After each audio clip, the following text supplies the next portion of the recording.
Hey, what is going on, YouTube?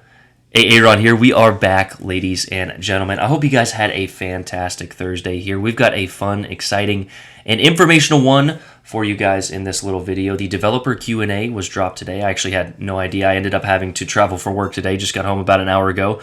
It's 11, but there are two new ships, a few buffs and nerfs that I wanted to get this video out. So sorry for the not continuing Japanese theme week here, but I hope this video will suffice your interest for the day.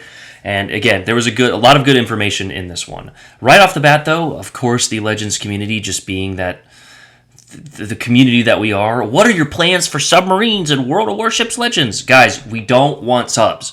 You don't want subs, okay? They tank and ruin gameplay. I don't know how else to spell this out for you. But anyway, the developer's answer was, while submarines play an important role in naval warfare, we are not sure how they would fit into the game. They wouldn't.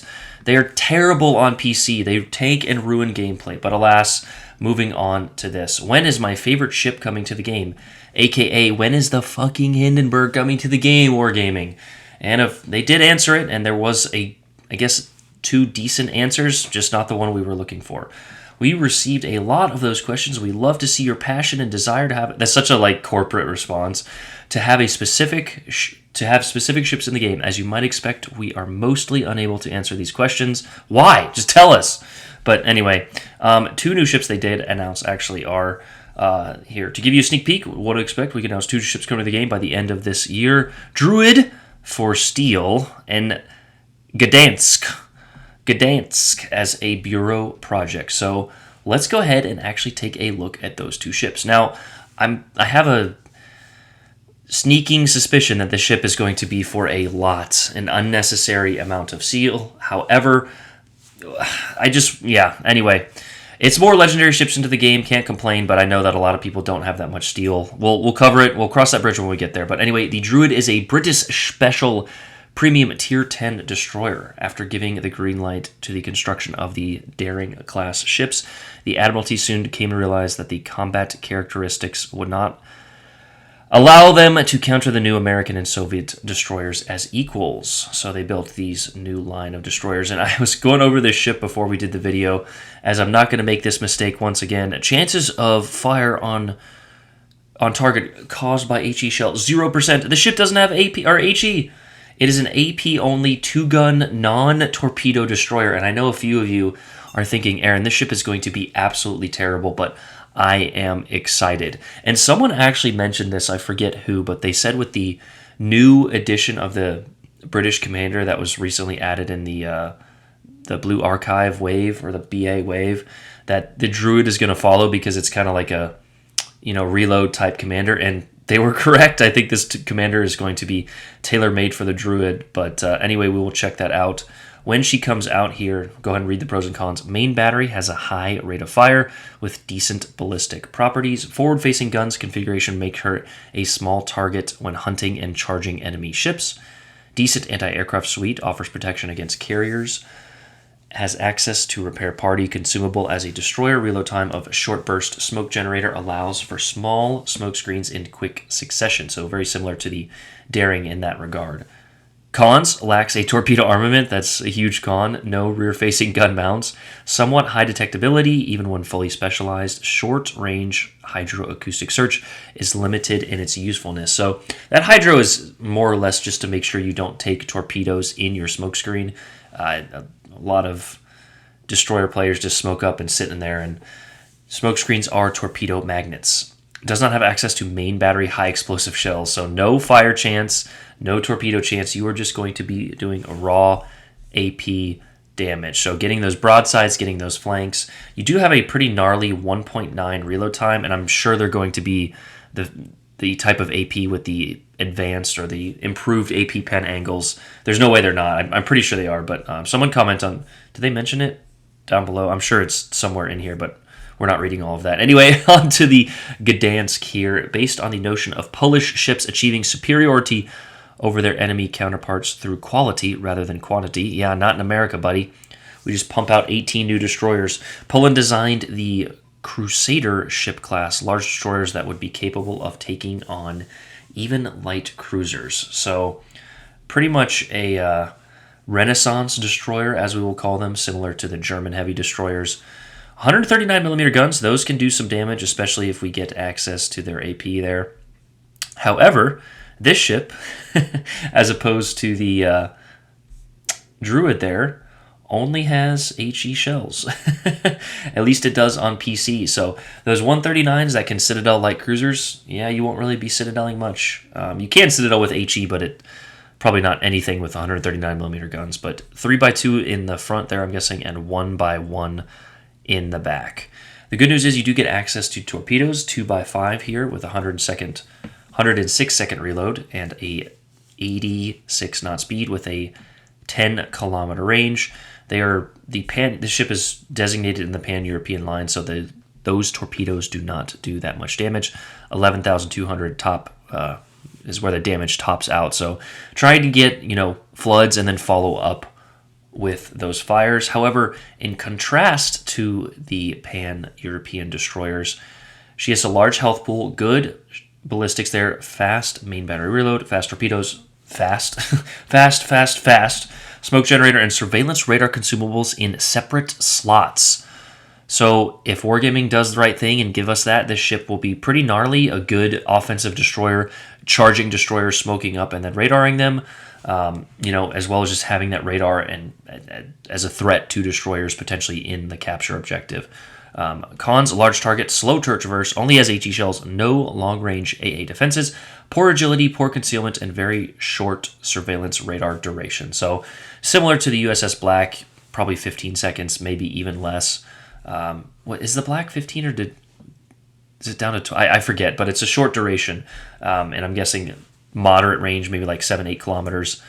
Could be a little bit longer, but we will see. You could judge that based off the Smallland and not the Holland radar, but the Smallland radar. So yeah, there is the Gdansk, and we'll go ahead and finish up this developer Q&A as I choose the premium shop. Are you going to expand the game to 10 tiers, which they honestly fucking should?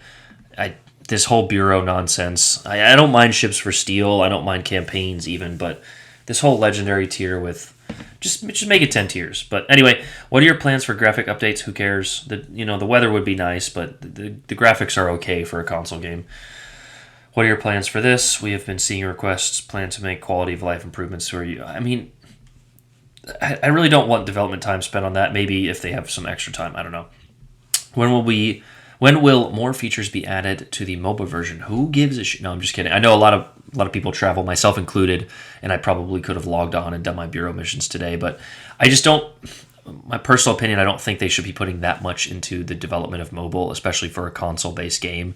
I know a lot of people that do play mobile and travel a lot, but yeah, it's just there's something about seeing a mobile player on your team and just knowing that it's going to be a long game. But anyway, what are your plans for balance changes? Well, they're about to tell us here. Nerfs for Christopher O. Colombo, long overdue. Z52 probably needed it. It probably needed it. That sonar is pretty gnarly. I'm guessing they're going to reduce the range and or maybe duration, but we get some buffs for some fun ones here. Florida, Vermont, and Brisbane, all ships which absolutely needed it.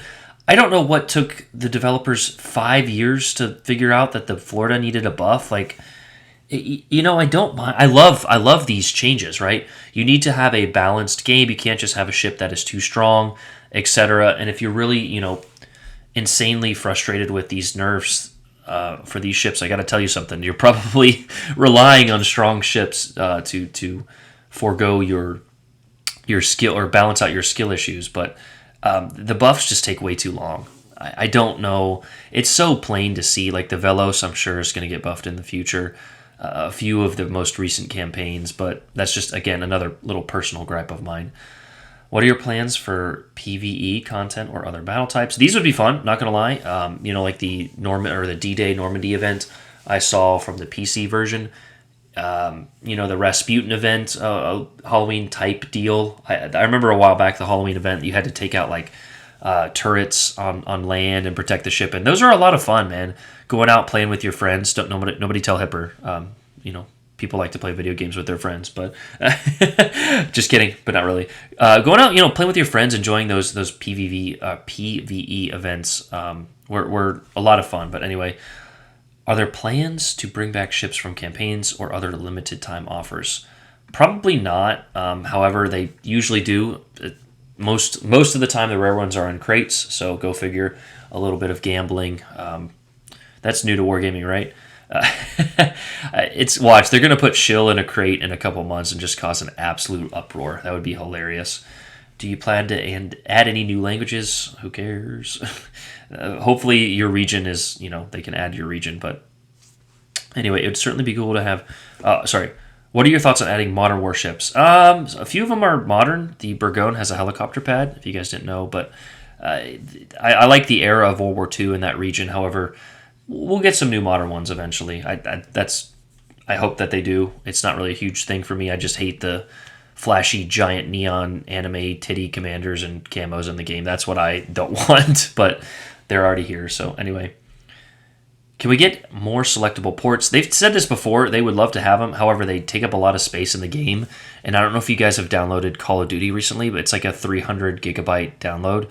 And I don't want that for Legends. I would like some new, some more port options. But anyway, what's the dev? Who cares?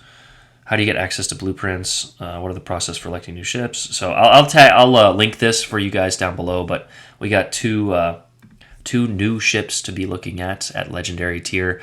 I don't know. Somebody made this statement a while back, and I'm guessing they're probably right. They're probably going to make the Hindenburg the goddamn Christmas event for $200, I bet. If that happens, man, I'm going to be so upset. I don't know why it takes them so long to add legendary tier ships.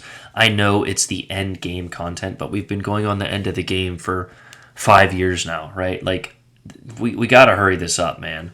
But anyway, that is me signing off here. The Druid, the Gdansk. I feel like I'm saying that close to correct, but somebody of the region will let me know, yes, one way or another. That's the video, guys. I hope you guys enjoyed that. Have a fantastic evening, like I mentioned, and I will see you guys potentially later on, whenever I post this video, either on stream or for the continuation of Japanese Theme Week. So I appreciate the support on that one. But love you guys. Have a great day. Peace.